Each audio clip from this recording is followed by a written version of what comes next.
Hello, everyone, and thank you for joining us today for our webcast on optimizing the cloud. I'm Patrina Gentile. I'm a contributing writer with the Globe and Mail, and I am thrilled to be your moderator for today's session.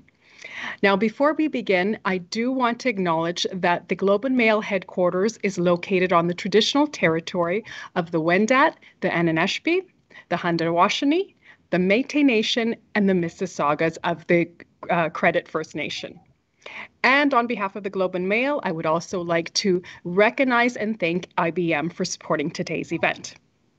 Now, we aren't anticipating any technical issues, but if anything comes up, please be patient with us, and you can let us know by hitting the help desk icon at the bottom of your screen. We will also be taking questions at the end of the session. We'll do it about 20 minutes before we wrap up. So if you have a question for one of our speakers, just add it to the Q&A virtual box. So let's get started.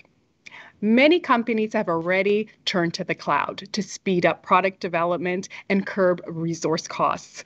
But transitioning to the cloud does go beyond simple readiness assessments. Today's webcast features an amazing group of IT experts. They are leaders from multiple industries, and they have maximized the use of the cloud for their own organizations. So you're going to hear from them and get some valuable insights today. So please help me in joining our esteemed panelists, starting with Ted Trechu. He's a distinguished engineer and the CTO of Cloud Consulting at IBM Canada. Next up is Joanne Duhane. She's the Executive Vice President of Technology and Projects at Desjardins.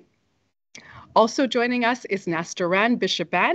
She's the CTO of KFC Canada. And last but not least is Fariba Rawani. She's the Senior Vice President of IT and the Chief Information Officer at Terranet. Welcome, everyone. Thank you. I wanted to start off by asking each of our panelists to tell us about themselves and what they do. Ted, do you want to begin? Sure. Hi, everyone. I'm Ted Trechu, and as you mentioned, I'm a distinguished engineer. I'm the CTO of Cloud Consulting in Canada. I'm part of an organization called Hybrid Cloud Services. And for the most part, what I do day to day is I help clients across multiple industries, financial services, including banking, insurance. I do a lot of work recently with government, telecommunications, oil and gas, even retail, and I help on their journey to cloud. So advising them on how to get to cloud, how to migrate and modernize their workloads, how to build cloud native applications, and then how to operate in the most resilient way, in the most cost-effective and innovative way. And recently, I've been doing a lot of work with clients on that, on operating cloud effectively, but also on helping assess their resiliency of their cloud apps when they don't quite go correctly or when they go wrong. So thanks for having me. Thank you. Joanne? Well, good afternoon, everyone, and thanks again for the invitation, and thanks to IBM for supporting today's session. So my name is Joanne Duhane. I've been in the IT industry, actually in the whole industry, about 35 years, over 35 years. Time goes so quickly when you're having fun. I actually started in a non-traditional, so I started from the business sector, and I transitioned after 5 years from business to IT because they thought that I had some skills related to IT, and I've never looked back. I would say that I joined Desjardins in October 2020, following a data breach incident that occurred in 2019, with the mandate actually to address technological obsolescence, increase and enhance risk and security at Desjardins, help with the digital transformation, and help transition to use that, also increase resiliency within the organization, and cloud is a really major part of our strategy going forward. So that's why I'm here. Perfect. Nastaran? Hello and good afternoon. Nastaran Bishaban, a Chief Technology Officer for KFC Canada. I have the pleasure and privilege of taking care of the entire ecosystem of a technology for KFC Canada when it comes to restaurant technology, digital and marketing technology, business intelligence systems, big data, and also security and operation of the technology. Have been in the industry for about 3 decades. And to Joanne's point, truly, time goes by when you are having and enjoying the fun in the industry. I'm a software engineer by training, crossed to the dark side, got an MBA as well, and learned how to translate between geek and the different functions within the business. Perfect. And Fariba?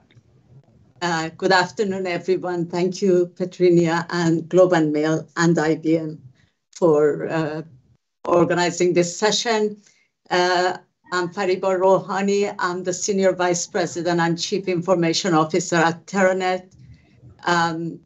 Like Nastran, I come from an IT background, software engineering, and cross to the light side and dark side. There is no such a thing, business.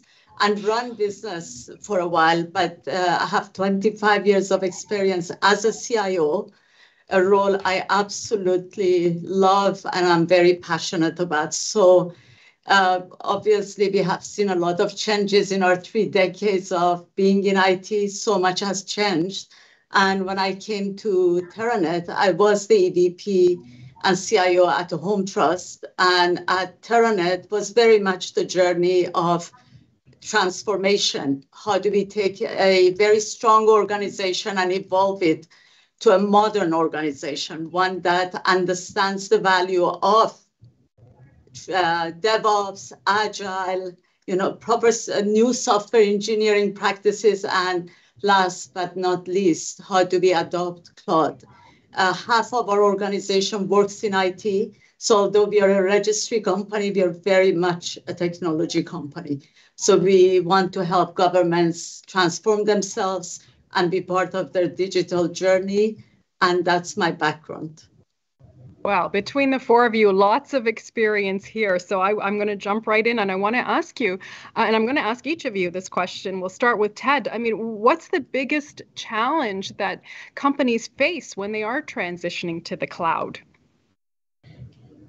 That's an interesting question because there's lots of challenges. Transitioning to cloud, if you look at it from the perspective of people and processes and technology, and you need all 3 to realize the benefits, it kind of depends on where you are on your maturity to cloud. So when you're at the beginning of your journey and you're migrating workloads, and maybe just lifting and shifting, so just moving workloads, the pain point becomes more around, okay, now that I've moved all the easy stuff, how do I handle that hard stuff? And that usually comes down to lack of expertise in the people.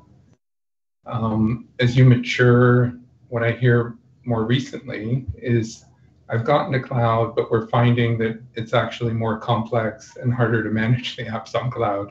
So how do I improve my cloud operations? And I would say, like any new technology, it takes a while before the processes and tools catch up with the technology. So hang in. When we moved from 3-tiered client server 2 decades ago, same thing happened. It got harder to manage, it was harder, it was less resilient. And that's when the technology caught up from the perspective of processes. We introduced Agile and we introduced DevOps, and that reduced the complexity and it improved the productivity. And the same thing's happening with cloud. We're improving the team skills, we're enabling them to be more manageable, we're improving the processes and introducing new cloud operating models, and we're introducing IT ops with automation, zero touch operations, observability. We're even leveraging AI to automate a lot of this. And so things do get better, but there will be that time when your pain will be around how do I operate all this stuff. Joanne, is that sort of the same feeling in terms of the pain points and the challenges that you've experienced?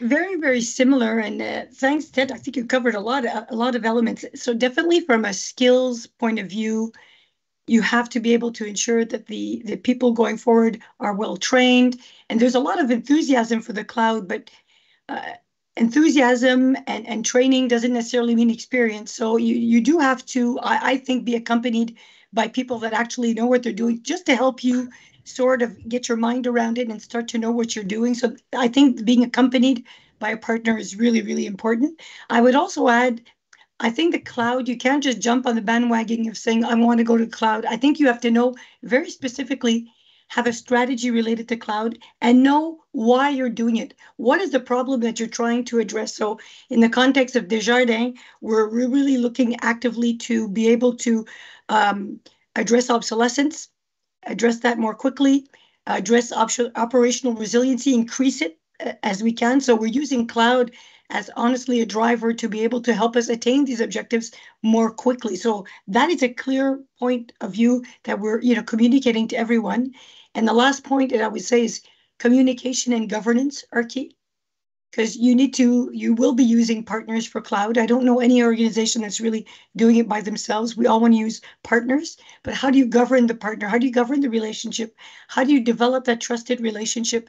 So you need to think about the strategy, the communication, the governance, and how do you bring people into that so that they're aware of the strategy and they buy into it. Because today, the talent shortage makes it such that we're all in competition for these types of resources. They're very rare in the market. We all want to retain them. So you have to think of these elements beforehand to make sure that everybody's on board. Nastaran, did you want to add anything? Absolutely. And I would say similar to any other technology delivery, cloud is not different, that we need to begin with an end in mind. In many cases, we are all excited to meet the go live, to get over all the obstacles that will be in front of us in order to move to cloud or move a section of our information to a cloud. And normally it is a second citizen. We don't think about launch and land and run. We think about launching. And land and run is as important, if not more important, than launching. So having the principle of start with the end in mind will help to make sure when we land and when we are launched and we landed on our 2 feet, now we have a proper structure to support this, a proper structure to communicate this, a proper structure to use it actually. How many organizations we see that they move their information and everything into the cloud only to see, to Ted's point, that it is more difficult to manage. They cannot get the reports that they are looking for because they are all mostly afterthoughts. So I would say the biggest challenge for moving to cloud is A, we are not thinking of end in mind. B is the anxiety management, because many areas it's the fear of I'm losing the control, not knowing with the move what type of control will be actually in addition available to you, something that instead of you taking care of is the system up, you can think of now that the system is up, how I can use it. That the difference between the mindset of using the on-premise and cloud and anxiety management for that change management, and also being prepared for supporting and sustaining renewal of the contract, the negotiation, and all of those in place. I will see those as a main challenge in hand when you are planning and strategizing for moving to cloud. Fariba? Yeah, I think quite a few points have been covered by my colleagues. I'd like to add a few additional points. One, change has been the reality for us in organizations and especially in information technology. Like if we think about only 3 decades ago, people used to run their own data centers, then outsourcing became something we were doing. Eventually we went to virtualization and we evolved. And as we evolved, we went from waterfall, and many shops are still run waterfall, to starting to adopt agile, then scaled agile, and so on and so forth.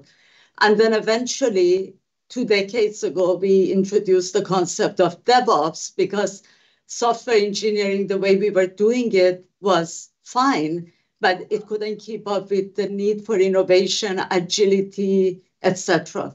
So it's clear that this next evolution, which is going into the cloud, which means taking advantage of much more sophisticated infrastructure that our partners have to offer, is an inevitable transition. And part of the issue is the same as everything else we experience. In technology, we are very good about understanding the technology, adopting it, and eventually becoming very comfortable with it. But the change management aspect and management, the governance, those are elements we have become better at, but we are not great at yet. So if we think about transitioning an organization, that's traditional. And it's very much around what they can get their hands around. And I'm talking about infrastructure and operations. We have gone through DevOps, so people became more comfortable with, what a developer can provision an environment, but I'm still organizing it. I'm still controlling it to an environment where everything is software. So people who come from a development background can get their head around this. People who come from an infrastructure background, we shouldn't underestimate the level of change and complexity that this brings with itself. So I would say there are a few issues. One is the move is inevitable. So organizations must go to the cloud. Like, there is no way we can guarantee the future, the resiliency, the agility, even the security running around data centers or running out of someone's data center. We need the scale and what cloud providers like IBM, like the other providers, have to offer. And part of it is retention of staff. Where do people rather work? For an organization that offers them the tools, the processes, the complexity, the learning, or in my data centers, and I have 2 of those. The next one is getting an organization organized. And it's not just IT, the whole organization. So when we did it at Terranet, we started with moving all our enterprise systems to SaaS. So they were all run on-prem, and we transitioned all of them, be it HR, finance, Office 365, etc. Even our legal systems, everything we use at Terranet moved. Then it came the time of all the software we developed with high availability. We are transitioning into the cloud. So you have governments for questioning, what you're doing. Are you sure about this? We have our own executives, our boards. So we created an in-depth business case and really socialized and communicated it. And then the journey begins. And the journey is not easy because we are lifting and shifting. So we made the decision that we don't want to be hybrid. I mean, for a period, we'll be hybrid, but we want to get to that destination so we can be more agile, that we can offer that extra layer of security. But the biggest challenge is change management. I believe the biggest challenge for an organization is understanding the importance of cloud, creating the roadmap, managing change, and then last but not least, really managing costs.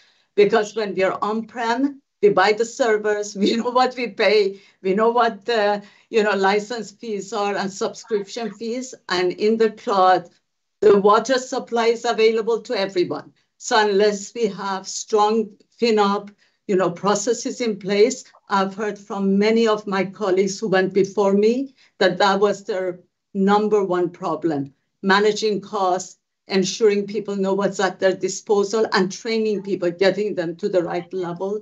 But the journey is inevitable, and one that to me is part of the triangle of automation, agile, and cloud. So the future is possible for any organization. Goes back to what Joanne was saying, like we have to do it. And Ted and Nasran said the same. Well, what about, when you talk about those challenges and the cost, the ballooning costs of transitioning to that hybrid system, tell me what's the best way for, the finance department to prepare for this transition? Joanne, do you want to take a stab at that? Yeah, well, definitely. I think that our role as CIOs is to help the finance department and help the organization to have these discussions. So the impact, where organizations typically have big data centers and we're perhaps capitalizing on expenses, it's a new world in the cloud. So it's a service-based model where it becomes operational expenditures. So you're going from CapEx to OpEx. So this is a big change. You need to sit down as a CIO. I've done this, sat down with the president, sat down with the chief operating officer and the CFO to say, listen, this is coming. Here's the impact. This is why we need to do it, because Fariba was right. It is to a certain extent inevitable, because there are, multiple companies now that are only coming out with, SaaS models or YaaS or PaaS. So you need to have some cloud-based solutions, but you need to be able to educate them and work with them to see what is the impact and to where can your company go. We're lucky in the sense that at Desjardins, everything's OpEx. So for us, there hasn't been a big shock of going from CapEx to OpEx, because all of our stuff is pretty much 98% of it is operational expenditure. So for us, it created something less. But I've been in other organizations where you have to sit down, plan it, forecast what the impact would be to ensure that everyone's on board and they don't come back to you and say in 3 months, well, listen, you have to reduce your operational expenditures by 50%. You have to know that the market is going there and prepare. So we have a role as CIOs, I think, to educate. And now, Nestaren, KFC is really heavy on the cloud. You're probably ahead of, many competitors, many other businesses in Canada. What have you learned, and why is it so important to really focus on the cloud and make that transition now? It is very important to put your limited resources where they can bring the most benefit. KFC is not a technology cloud company. We are not going to be hiring and training and growing talents that their skill is to provide cloud and cloud support and cloud design and so on. So our expertise is how to serve the best tasting chicken.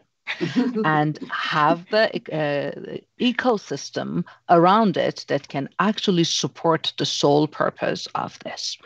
As such, what we hire is best technology talent that know how to design a menu, how to actually build a system that it is integrated with our aggregator. What have we as a best and fastest POS system, how our website look like, how our digital channels look like. These are the area that we will spend our talent and money, and will train and grow our people to have an ecosystem and pipeline for taking care of the system. Cloud is one of the services that we need. It's a tool ecosystem that we need in order to be the best version of ourselves.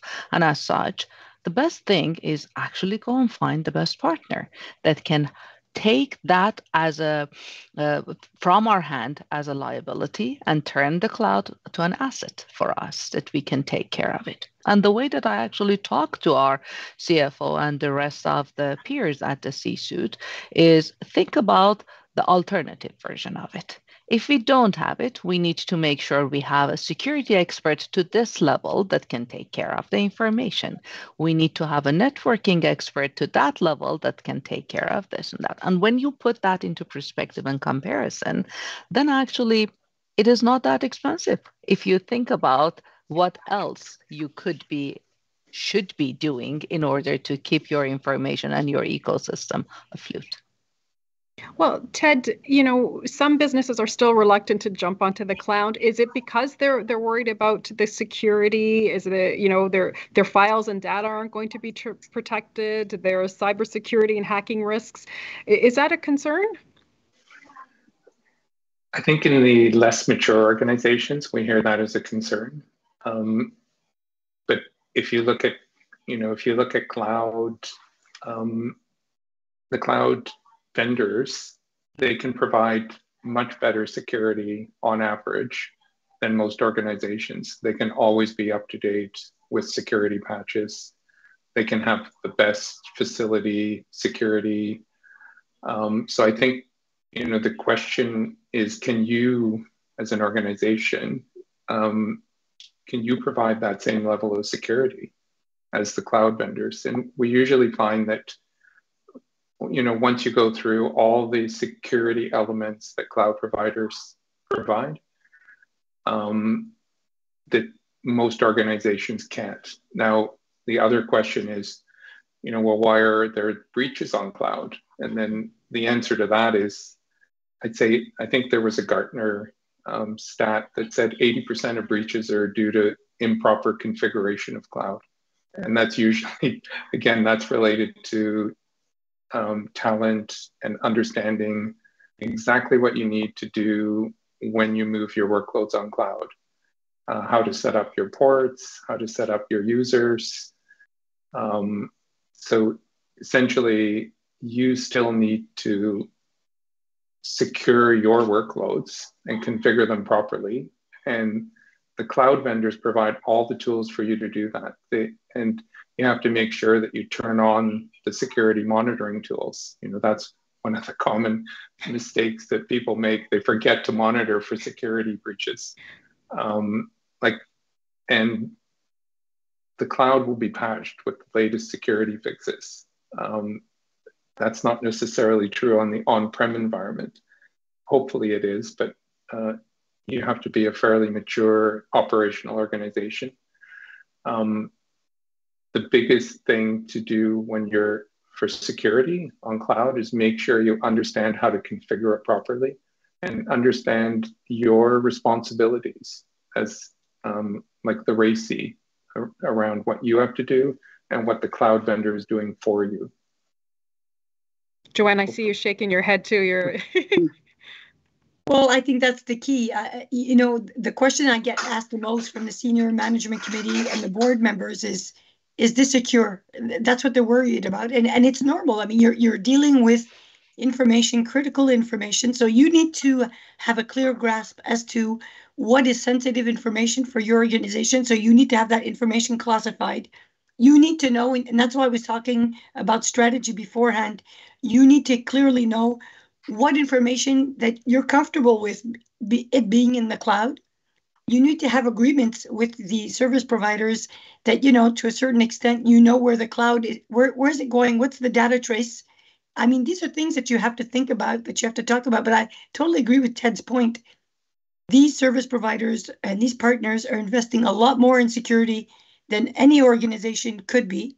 This being said, we still have to work together. And that's why the configuration aspect, I don't recommend people just starting off and just doing it by themselves. I mean, you can do that, but I think you'll have a lot of problems. I would really, really, really honestly recommend that people go with people that have done it, have the experience, that can teach you. So teach the teacher or whatever. You need that approach to get forward. But security is the utmost key.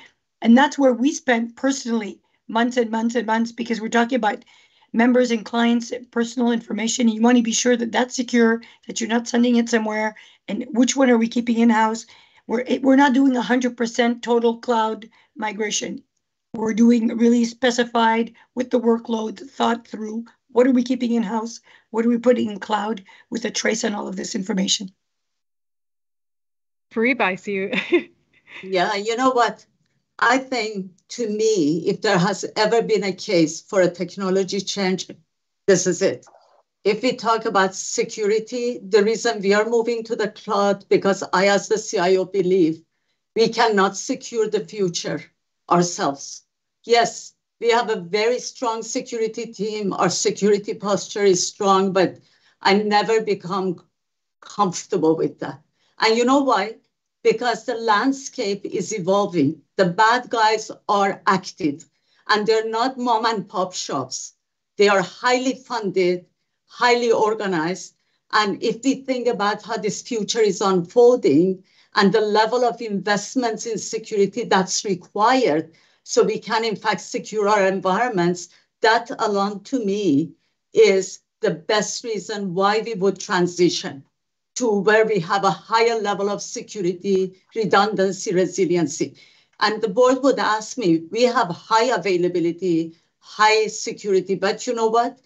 I, as a CIO, having seen this evolution, cannot guarantee that for the future. And we must build for the future because we know one security event is not like one outage of a system. It's something that bruises the trade, the company. It bruises its brand. And when it damages, like if client information becomes, compromised, then for months and years, we are trying to, rather than to be agile and innovative and offer, new products to our clients, we'll be trying to situation manage that. So security, I believe, like what Ted said, I'm absolutely on the same page. What we did for us, it's a program. It's highly orchestrated. And you asked something about finance. Early on, I told the CFO, we are in this together. I need you with me all the way. I'm with the executives. You know why? It is not an IT exercise. We are orchestrating it. We are doing the transition, but it's a company exercise. It's about the future of the company and its immediate problems. We move to the cloud, something goes wrong, everyone is in that together. So I believe one is security and the other one is agility and innovation. We need to be able to turn products around for our clients faster. And that's why we adopted DevOps and Agile.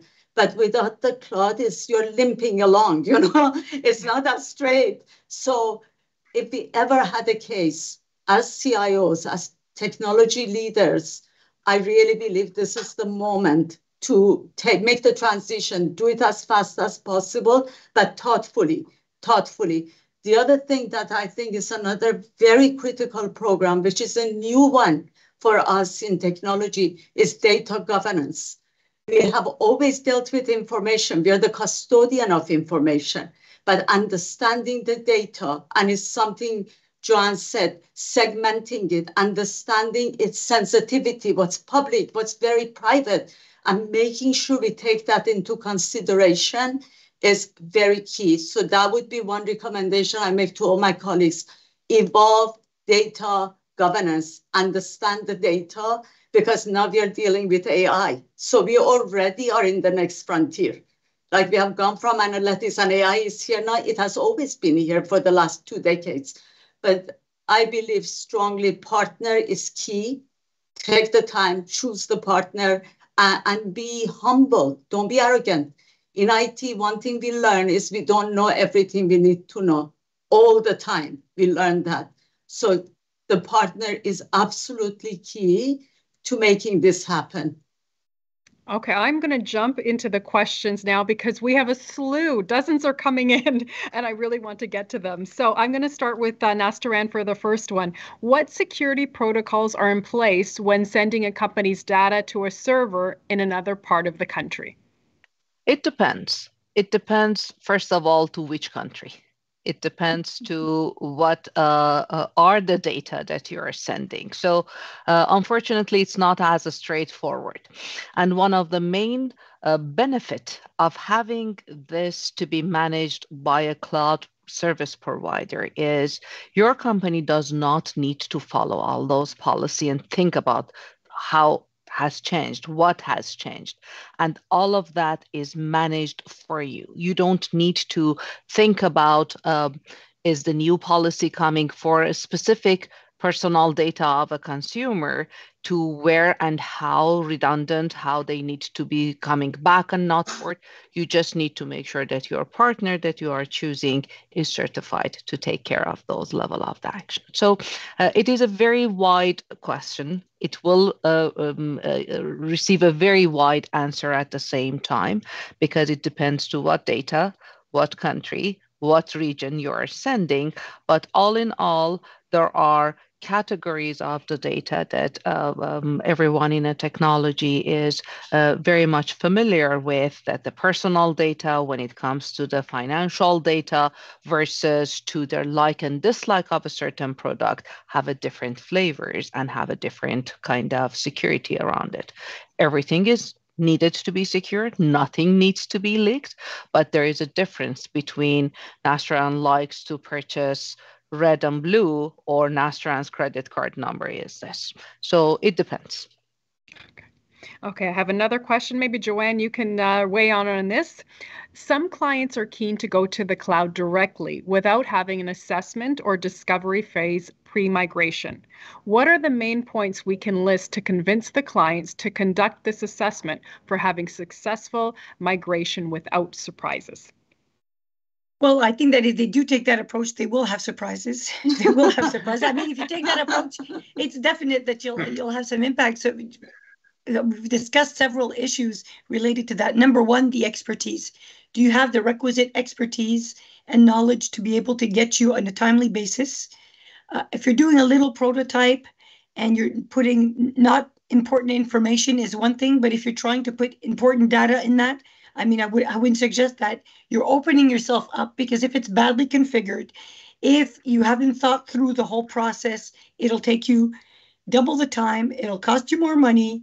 You might be opening yourself up to situations where you could affect the reputation of the organization, data breach situation. So I would really actively, which is why I say, if you were not used to doing this, so before Desjardins started on this journey, I actually spoke to a dozen CIOs across the world that had got through the same situation that we had, obsolescence and modernization, and to learn from them, because what did they do so that it could impact us? So if you just jump into it, I mean, you get what you pay for. You'll get a whole lot of trouble, I think. So I really wouldn't recommend that approach, even if it's just talk. You don't have to necessarily take a consultant, but talk to other organizations and firms that have done it, colleagues, and just share to get that done. But honestly, get some help. I really would. Okay, Ted, how about this one for you? Any thoughts on the variable cost of cloud computing? That's a good question. So I think the variable cost is something you need to track. And we talked about this before. And that's what our clients, and IBM actually has products for this, but it's called FinOps. And so what you want to do is you want to actually manage those, have really good visibility into those costs. Ideally, you'd have a nice dashboard that the CFO can use, and it'll tell you, what are the current costs of my cloud? What are areas where I may have provisioned some cloud resources and I haven't used them for a month, but I'm still paying for them? But ideally, you would also, in a hybrid cloud environment, you would also look at the costs of your on-prem environment within the same dashboard, because you need an end-to-end view of the overall costs. And costs, just straight costs, isn't necessarily a good measure of business value. I think, we've heard, business value around agility, getting to market faster. Those are the things you should look at end to end. What's my overall cloud cost? Am I getting to market faster? Am I more agile? Can I do things that I used to take a year to do and now I can do them in 4 months? And so what's the overall business value of cloud?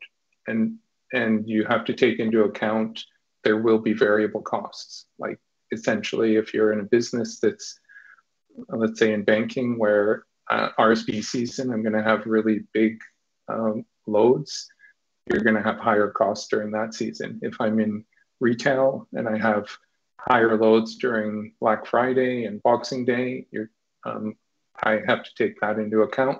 But the good thing is you can actually scale on cloud to handle those loads, which were much more difficult to do during when everything was on-prem. Okay. Now I have a question for question. Oh, yeah. I have a question for Fariba now. How did you transition from the existing waterfall approach to DevOps? Did you have to incur additional cost up front? How did you manage having both environments at the same time for a while? Okay, so this is A lot. it's a big question. Yeah. You know what? I think we transitioned from doing IT to eventually adopting the waterfall more, wholeheartedly. Eventually, we realized 2 decades ago that while waterfall has a lot of benefits of certainty, uh, so many things, it has many problems of you get a system done and at the end the user goes, that's not what I wanted. You're already years into doing it. And then I remember when Agile was first introduced, which is 2 decades ago, it was more about, oh, we will use it in some product areas, but it's not a fit for a wholesale technology, large technology project, and that evolution. And then, of course, we are all familiar with the Phoenix Project, the book that was written, which is, I recommend it to everyone, and The Unicorn, the two books that must be written by read by every technologist. So the way we transitioned was this: I am a diehard believer that you can't have silos in an organization. I believe that silos undermine the creativity, innovation, and just the culture of an organization. But Agile brings that about. It brings everyone to the table. It breaks the barriers of, oh, I said this, you understood that. I wrote it like this. You developed it like that. That's not what I wanted. All that chatter and problems around projects, not that they don't exist in some capacity, actually go away when a company adopts Agile. Why? Because everyone can play a role and they play the role that they are most skilled for. So the way I've done it in a few organizations, and Terranet is switching wholesale, is you start with an area most receptive and an area that's product centered and customer centered. So if you go to some back office where there's a customer who, like, we are happy the way this is run and we will do some incremental changes, that's not where I would start. I would start where people want more for the clients. They want more for their value, the value for their money. And that's how we started. Then what we did, we started augmenting it with DevOps, which brought up higher levels of automation. So now you can really iterate, get many releases in. You can, roll back if required, but hopefully quality is high, so you don't have to. And then we started going after other parts of the division. Now, being the CIO, of course, business doesn't work for me, although I think everyone ultimately works for the CEO who wants more value for money. So then we started training people. So I actually hired Agile coaches. We brought the company in. We did wholesale awareness building for everyone. So people at least have the lexicon. They know what these things mean. And then in a very systematic way, we started switching groups, group by group, over to the methodology. Now, most recently, we took a large project that was done waterfall but wasn't delivering, and we made a wholesale change to scale the Agile, and that project is being delivered. So I have seen the power, but I can tell you, talking about change management, even myself, knowing Agile, being committed to it, sometimes I think, oh, under waterfall, it was so much less complicated. You made the decisions and this is what you said, that's what you get, move on. But that's not what the world is like. The world is very consumer driven. People want more for their technology. They want a better feel and look for the products, and we are competing. So that's what I would do. It has to be a program. It cannot be, we'll figure it out as we go. There has to be buy-in, and the one spearheading it must believe in it, because this is a journey of passion. And there are many oppositions as you go forward from both within IT and outside IT, because it's a whole new way of doing things. but I highly recommend it. And I highly recommend, at least as a bare minimum of reading, those 2 books that we heavily leverage for Agile. Katrina, can I just perhaps add a comment to that? Because I agree with what Fariba said, but, you know, I'll take example financial institutions. Financial institutions are known to have old legacy systems because banking systems typically were developed, you know, a long time ago. You'll see typically in financial institutions a hybrid working model where you'll have agile slash DevSecOps, and then you'll have the waterfall methodology. I often tell people it's not because you're working in waterfall that you can't become more agile in doing it. So I think that you have to nowadays adapt the waterfall methodology to include a lot of principles from agile to be able to integrate it, because I think that some organizations, a lot of organizations have still that duality because it takes time to convert, you know, large scale organizations. So I think we have to empower people in the groups to become agile in their way of thinking and reviewing the waterfall methodology so that it becomes more agile based. And then you have the agile methodology that's applicable to other types of projects as well. But if I may, and as I may add, you know, waterfall, everything is iterative. Like when we are moving to the cloud, but we learned from virtualization. We're not moving to the cloud without the benefit of having run virtualized environments. The scaled agile has, like, we have the benefit of waterfall. So as CIOs, we must understand the disciplines, the business case, the scope, the budget is still as critical as it was before. But building on what Joanne was saying, but how we develop within the framework, even if it is a waterfall, it can adopt agile methodology. The 2 are not exclusive. I feel it's an iterative process. And everything is welcome, but people sometimes ask me, does it mean we don't have to do the budgets? Or, oh, absolutely you do. Or does any scope go? No, it doesn't. Do we have to contain scope? Absolutely you do. That's committing and delivering. But being iterative, being consultative, being inclusive just produces a better product and less surprises.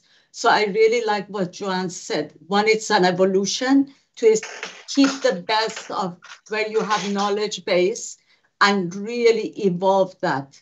But IT needs to let business come in. Like we are all in one organization. Let's evolve, innovate together.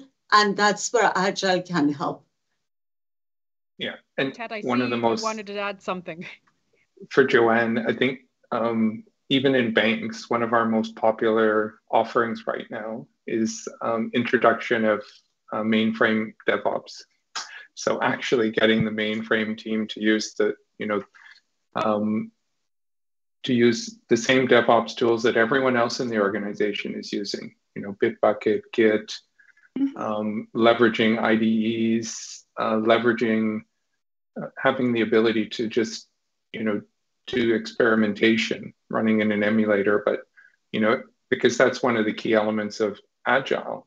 Like the team can do experimentation. On mainframe, that was really hard because you need to actually have a mainframe environment. But now it's not as hard. That's the beauty of it. And that's the beauty of it. As a trained Scrum Master and Agile coach myself, I cannot agree more with the benefit that we are going to get out of it, even in setting up our clouds. The concept and discipline of a continuous development, the concept of let's start. Yes, we do absolutely need to have the design, the structure, the budget, the planning, and everything else. Nothing of this such will go off the rail, but we will have the benefit of knowing sooner, knowing on a smaller scale of if something is working or not. Fail fast. Okay, I bet. Now I have another question. A company's third-party vendors are often make them vulnerable.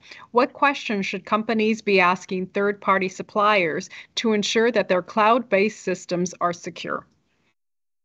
Ted, do you want to ring in on this first? Oh, sure.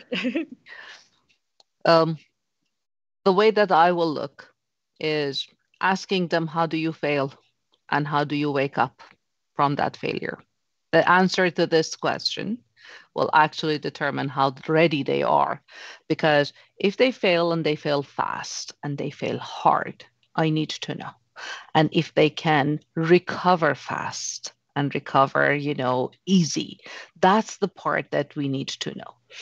It comes with its cost. If a company is falling in a more cushioned and more basically on a place that they can come back faster and without the extended damage to the system, those are the areas that need to be looked at. And you're absolutely right with the question that you're as secure as your third-party provider. You can be the securest possible, but your information and everything is in a cloud that is not that secure. And in fact, one of the reasons that you want actually to move to a cloud is for you not to be worried about that. So it is very important to know which partner you are picking and that partner, how they are falling. If in the event of a security breach, in the event of an operational outage, and how they are coming back. The concept of making sure you're reviewing SLAs, and these are not actually the afterthoughts. When the honeymoon period is done and everything is good, when the bad guy, which there are many of them, are in your system, how they are handling this and how they are backing up the services. How many days will it take for them to come back after something as a failure happen?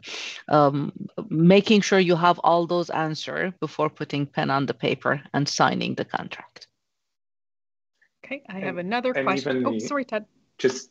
And even on the automated backups, like you're backing up and usually they're secure, usually the master data is secure, but are your backups actually secure? Because that's one of the most common vulnerabilities. So good point, yeah. Okay, I have another question from our audience member. Do you have any advice for negotiating cost with my cloud service provider? Joanne, you want to take a stab at that, or? Well, that's, it depends on the service provider you use. And I saw another question in chat that says, are the service providers homogeneous and are they the same? No, they're not. Even though they tell you they are, they tell you it's easy to go from one to the other. It's really not. So don't fall for that. So I think that it comes to the relationship that you have with these service providers. You should have a good perspective. Number one, if you speak to different people, often other CIOs, we share a lot of information. The IT community shares information. So you can know what kind of deal the other partners are paying. That's always interesting.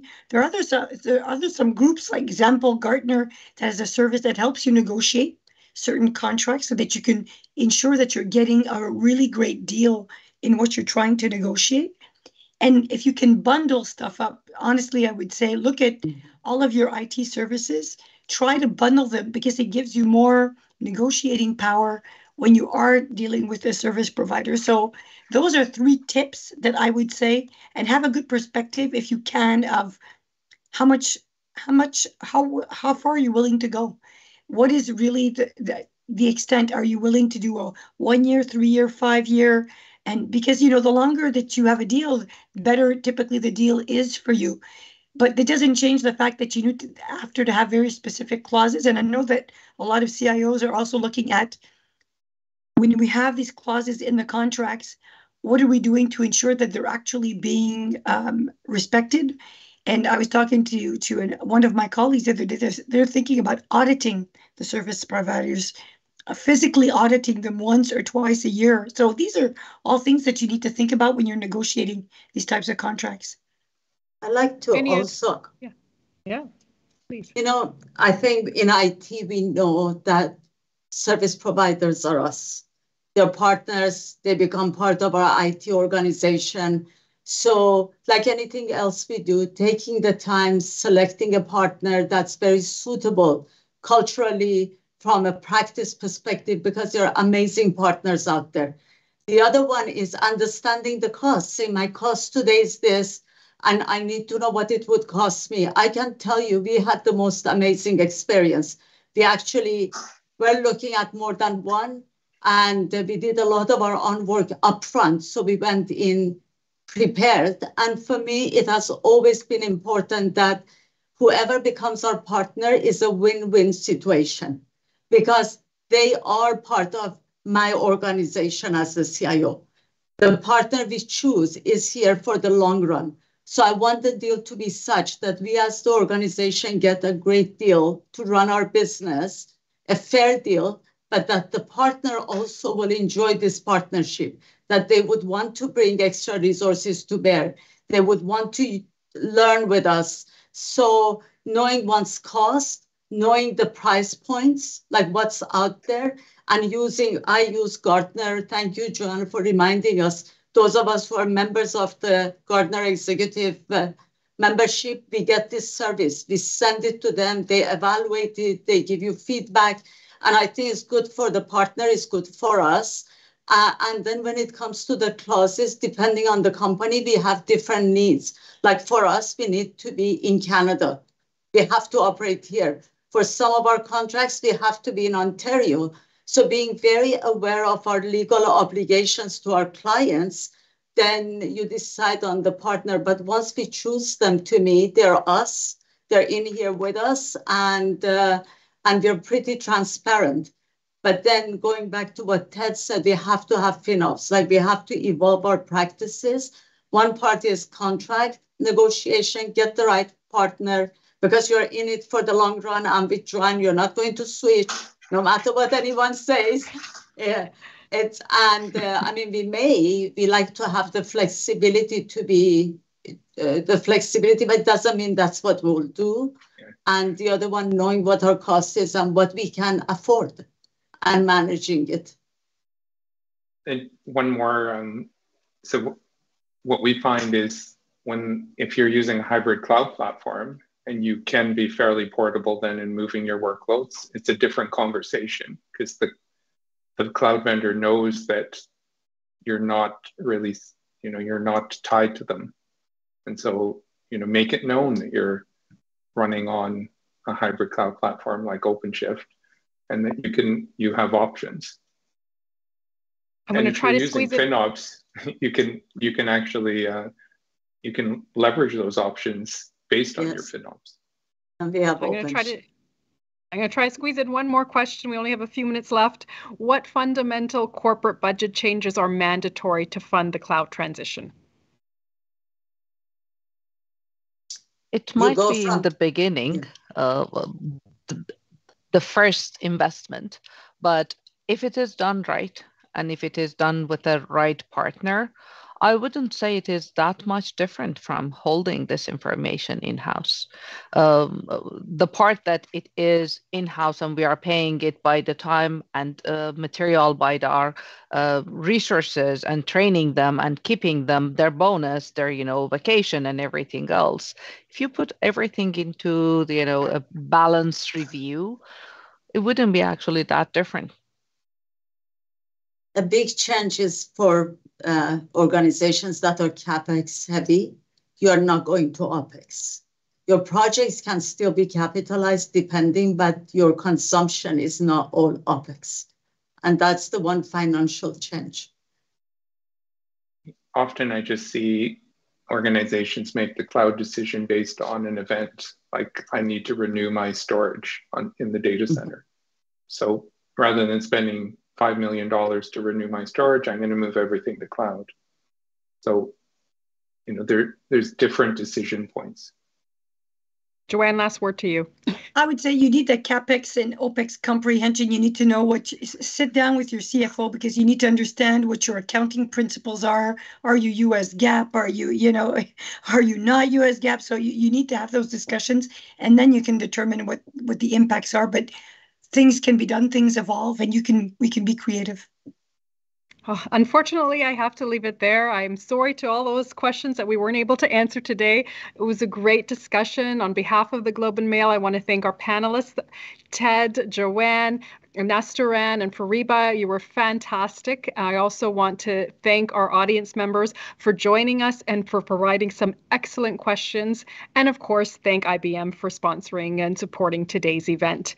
Just a reminder, you will get a webcast link to this event in about a week. So thank you for joining us, and enjoy the rest of your day.